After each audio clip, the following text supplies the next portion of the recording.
नमस्कार दोस्तों, आज बात करेंगे रोज़े के रहस्य के बारे में। रोज़े के रहस्य में इस्लामिक तरीके में क्या बताया गया है और साइकोलॉजी क्या कहती है इस्लाम के बारे में और साइंस का क्या नज़रिया है साइकोलॉजी को लेकर। बात करते हैं रोज़े को लेकर कि शुरुआत में क्या आपने कभी सोचा है कि रमज़ान में रोज़े रखने की असली रहस्य क्या है? क्या ये सिर्फ भूखे और प्यासे रहने का नाम है या इसके पीछे कोई गहरा वैज्ञानिक और मनोवैज्ञानिक सिस्टम छिपा हुआ है? आज की आधुनिक दुनिया में कोई वैज्ञानिक ये मानने लगे हैं कि फास्टिंग या मीट कुछ समय तक न खाना शरीर के लिए बेहद फायदेमंद हो सकता है। वैज्ञानिक मानते हैं कि कुछ समय के लिए न खाना और फास्टिंग करना हमारे शरीर के लिए बड़ा फायदेमंद है। लेकिन हैरानी की बात यह है कि जिस चीज़ को आज विज्ञान खोज रही है, साइंस खोज रही है, उसे इस्लाम ने 1400 साल पहले ही लागू कर दिया था। बात करते हैं कुरान की। कुरान में रोज़े के बारे में क्या बताया गया है? ये ईमान वालों, तुम पर रोज़े फ़र्ज़ किए गए हैं ताकि तुम परहेज़गार बनो। इसका मतलब यह है कि रोज़ा सिर्फ शरीर को लिए नहीं बल्कि आत्मा और दिमाग के लिए एक कंट्रोल सिस्टम का काम करता है। इसका मतलब है कि रोज़ा सिर्फ शरीर के लिए नहीं बल्कि आत्मा और दिमाग के लिए भी एक ट्रेनिंग है। आज हम समझेंगे कि रोज़े का इस्लामी रहस्य क्या है, रोज़े का वैज्ञानिक रहस्य क्या है, रोज़े का साइकोलॉजिकली रहस्य क्या है और जानेंगे कि क्या रमज़ान इंसान की पूरी ज़िंदगी बदल सकता है। रोज़े का इस्लामिक उद्देश्य।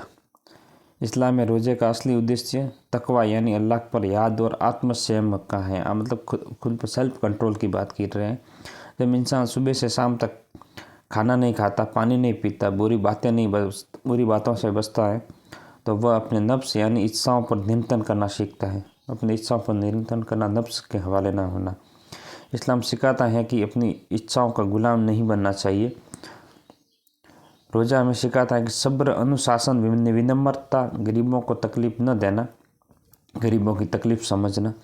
रमज़ान के दौरान इंसान को यह एहसास होता है कि दुनिया में लाखों लोग ऐसे हैं जिनको रोज़ खाना नहीं मिलता है। यही कारण है कि रमज़ान में ज़कात दी जाती है, सदका दिया जाता है, गरीबों की मदद की जाती है। इस तरह रोज़ा सिर्फ एक व्यक्ति को नहीं बल्कि पूरे समाज को बेहतर बनाने का काम करता है। रोज़े का वैज्ञानिक रहस्य की बात की जाए तो आज मेडिकल साइंस बहुत प्रसिद्ध सिद्धांत है। इंटरमिटेंट फास्टिंग ये एक ऐसी डाइट प्रणाली है जिसमें कुछ समय तक खाना बंद कर दिया जाता है। दिलचस्प बात यह है कि रमज़ान का रोज़ा भी लगभग इसी सिद्धांत पर आधारित है। शरीर की सफाई इससे होती है। शरीर की सफाई, जब इंसान कुछ घंटे तक खाना नहीं खाता है तो उसका शरीर में खास प्रक्रिया होती है जिसे कहते हैं ऑटोपैगी। इस प्रक्रिया में शरीर पुराना और ख़राब कोशिका को नष्ट कर देता है, नई कोशिकाओं का निर्माण करता है, शरीर के अंदर जमा जहरीले पदार्थों को साफ करता है। ये प्रक्रिया शरीर के अंदर से रीसेट करती है।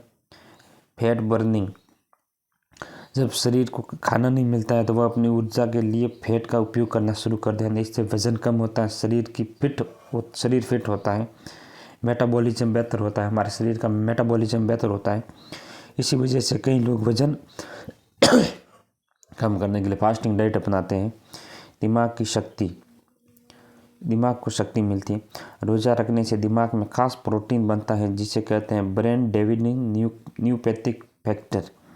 ये प्रोटीन दिमाग की कोशिकाओं को मजबूत करता है, याददाश्त बढ़ाता है, मानसिक बीमारियों से बचाता है।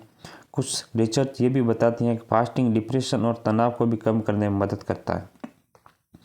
रोज़े का साइकोलॉजिकली रहस्य क्या है? रोज़े का साइकोलॉजी के अनुसार कि रोज़ा एक मेंटल ट्रेनिंग सिस्टम है। सेल्फ कंट्रोल, साइकोलॉजी कहती है कि ये सेल्फ कंट्रोल है। जब इंसान पूरे दिन अपनी इच्छाओं पर नियंत्रण रखता है तो वह विल पावर मजबूत करता है, अपना विल पावर मजबूत करता है। जब सेल्फ कंट्रोल हमें सिखाता है कि हम अपनी इच्छाओं के मालिक हैं, गुलाम नहीं हैं। इमोशनल इंटेलिजेंस की बात की तो रोज़ा इंसान को दूसरों की तकलीफ़ को महसूस करना सिखाता है। जैसे कि कोई भूखा कैसे रहता है बिना खाए, वो हमें तकलीफ़ सिखाते काम करता है। साइकोलॉजी किसे कहते हैं? एम्पैथी यानी दूसरों की भावनाओं को समझना। रमज़ान में इंसान को भूख और प्यास महसूस होती है तो वह गरीबों की स्थिति को बेहतर तरीके से समझता है। माइंड फ्यूजन, आज की दुनिया में एक शब्द बहुत प्रसिद्ध है, माइंड फ्यूजनेस का मतलब होता है कि हम हर काम को पूरी जागरूकता और ध्यान के साथ करना।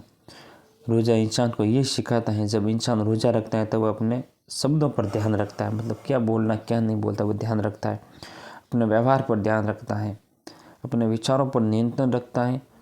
इससे उसका दिमाग अधिक शांत और संतुलित होता है। रोज़ा की आत्मिक शक्ति क्या है? रोज़ा इंसान को अल्लाह के करीब लाता है। रमज़ान में कुरान पढ़ा जाता है, नमाज ज़्यादा पढ़ी जाती है, दुआएं की जाती है। जब यह इंसान अंदर से आत्मिक शांति पैदा होती है तो इंसान अल्लाह से जुड़ता है, उसके दिलों में सुकून आता है, डर कम होता है और उम्मीद बढ़ती है। और अंतिम बात करेंगे कि अगर हम गहराई से समझे तो रोज़ा सिर्फ भूखा रहने का नाम नहीं है। ये एक ऐसी प्रक्रिया है जो इंसान को शारीरिक रूप से स्वस्थ बनाती है, मानसिक रूप से मजबूत बनाती है, आत्मिक रूप से शुद्ध बनाती है। ये कारण है कि रमज़ान दुनिया के मुसलमानों के लिए एक महान महीना है। सिर्फ एक महीना नहीं है बल्कि ज़िंदगी बदलने का मौका है। थैंक यू सो मच, आपने यहाँ तक मेरा वीडियो देखा। अगर आपको ये वीडियो अच्छा लगा तो मेरे चैनल को सब्सक्राइब ज़रूर करें और अपने दोस्तों के साथ शेयर ज़रूर करें। Thank you so much.